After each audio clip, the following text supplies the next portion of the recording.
Hello, everybody. This is Norma Galloway, the Savvy Zen Organizer. I'd like you to take a journey with me today to see how you can organize your space in your home. We're going to go from the chaos to a calm and relaxing atmosphere. I'm going to take you to the process of how you can get your space organized. First, you want to start with sorting out everything, decluttering. And after decluttering, you want to just determine if you're going to be donating, taking things to the trash, or whatever. You need to make some tough decisions on what to keep, donate, or throw away. If you have someone that you would like to give these things to, give them a call and let them know you're getting ready to start organizing so they'll be prepared to pick these things up before we get started.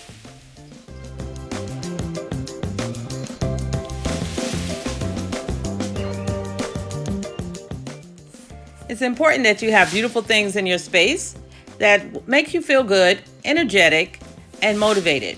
So make sure that you are considering that when you are organizing your office.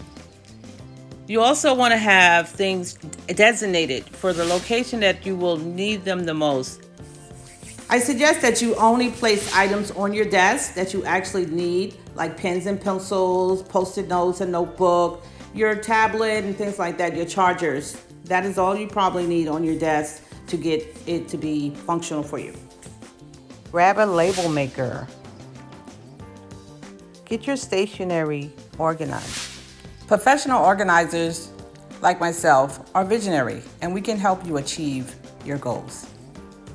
Sometimes we all need a little coaching, and this is my job, is to get you to understand why things should go the way they should, how they should flow, and help you see the vision of what would make sense in a space. For more tips on how you can get your home organized, please follow my Instagram at SavvyZen123, Pinterest and Facebook, and my website is savvyzenorganizer.com. Thank you, and I'll talk to you soon. Have a blessed day.